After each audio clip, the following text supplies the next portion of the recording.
Hello and welcome to our Accessibility Mini Workshop, designed to help you improve your skills around accessibility best practices. We at CDPS are committed to full inclusion of all individuals. Let's begin with some background information. House Bill 21-1110 builds on existing Americans with Disabilities Act's ADA standards and makes it a state civil rights violation for any government agency to exclude people with disabilities from receiving services or benefits because of a lack of accessibility. This bill now broadens the scope to digital accessibility standards. It will go into effect July 1st of 2024, at which point legal repercussions would fall on each agency that is non-compliant. This could include monetary fines as well, but taken in a larger perspective of the why we are doing this, we need to make this shift because it is best practice. It's the right thing to do. And it aligns with CDPS's mission of delivering critical public safety to all in Colorado, and also in line with providing superior customer service as well. So who and what are covered by the law? All technology and communication touchpoints that involve any kind of a digital component are now covered through this act. This could mean emails, presentations, forms, documents, and of course, websites as well. Another important thing to note is that it's not only for external public customers of CDPS, but even internal stakeholders like employees of CDPS. Anything that a state employee or an external customer would access falls under the umbrella of this law. This means that we will not only have to change how we work in terms of some of our processes or content creation, but things would look different whether it is in websites, documents, the way we write and interact. We need to be mindful that we are creating and delivering content with all audiences in mind. For some perspective, here are some eye-opening statistics. 1 in 5 people in the US have some form of a disability during their lifetime, and that number is growing. 300 million people in the world are colorblind. That's nearly the entire population of the US. And then 466 million people worldwide are deaf or hard of hearing. Again, this number is expected to grow to 900 million by 2050.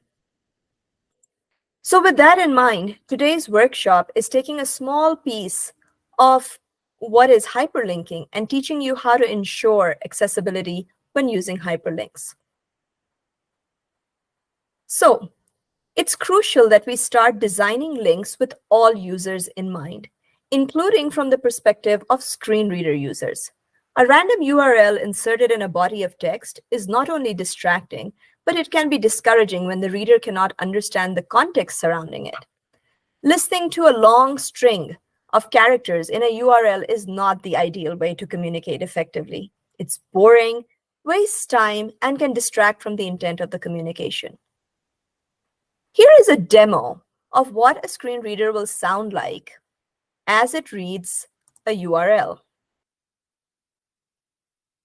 https://cdps.saba.com/saba/web_wd_k/na3p1prd008/index/prelegend.rdf. Not very appetizing now, was it? So it's important that we are designing our hyperlinks with these aspects and best practices in mind. There are a few other things that we need to consider when designing hyperlinks. It's also important that there is a reasonable amount of description when hyperlinking. For example, if we are linking to a website that examines, say, teacher licensing requirements, then we need to specify that page name before linking it. This will tell the audience, even without clicking the link, where it will take us. Avoid writing click here or go to link, because for those that have a visual disability, they won't understand what here means or link to what. So it's better to describe the target page. It's also important to consider that we don't only link to web pages. We can also link to documents either within an email or one document linking to other documents. In that situation, it is best practice to write the format of the target document in parentheses. As you can see in the bottom example over there, it says proposal document and within parentheses, PDF. It's also important to note that we highlight the entire text before making it a hyperlink. Partially highlighted text also will distract from the message and can be confusing to a screen reader user.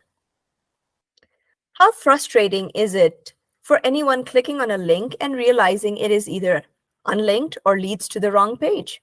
Avoid taking your readers on a scavenger hunt. Make sure to test the link before exiting the document that you're editing or the email that you're sending.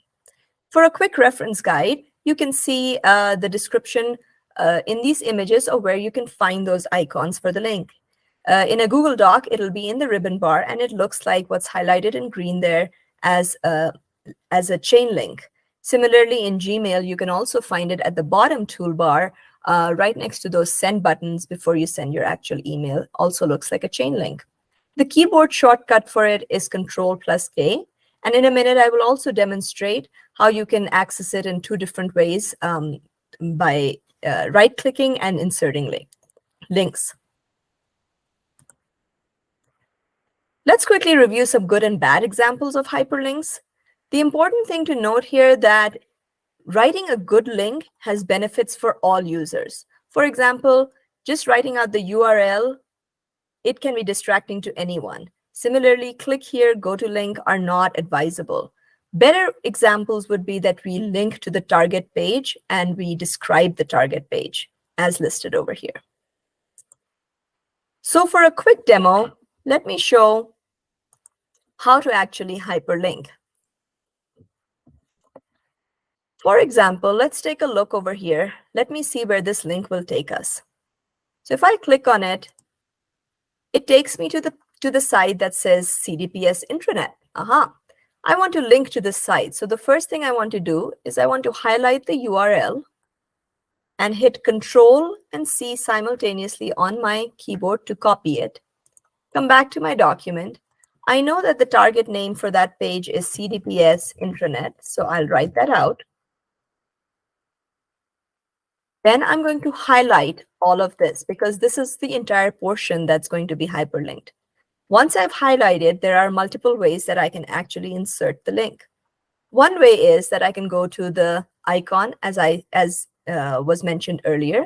I can click on that and it pops this open where I can paste in the URL. Another way I can do it is by going up here to the insert button and then coming down and hitting the link option. That also pops up the same thing. The third option would be that I can just hit Control+K on my keyboard, and that will also pop this open. Lastly, you can do a right click and then go down and choose Insert Link.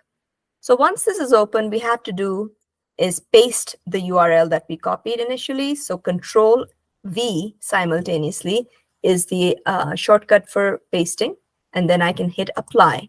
As you can see, all of the important parts of the words have been highlighted and therefore have been linked. And now I can know that it goes to the CDPS intranet. So this was a quick demonstration.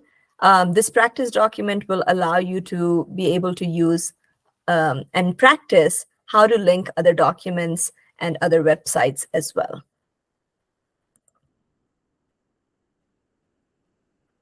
So coming back to our workshop, after we've demoed and practiced this, the good news is that you can now use this training to get credit in Saba. Once you have completed and registered for the course, you will need to select Mark Complete, take the hyperlink quiz, and it's a short 3-question quiz that should take you less than 5 minutes. And after that, you can show your supervisor that you are learning how to become proficient in accessibility goals. The quiz can be retaken as many times as needed.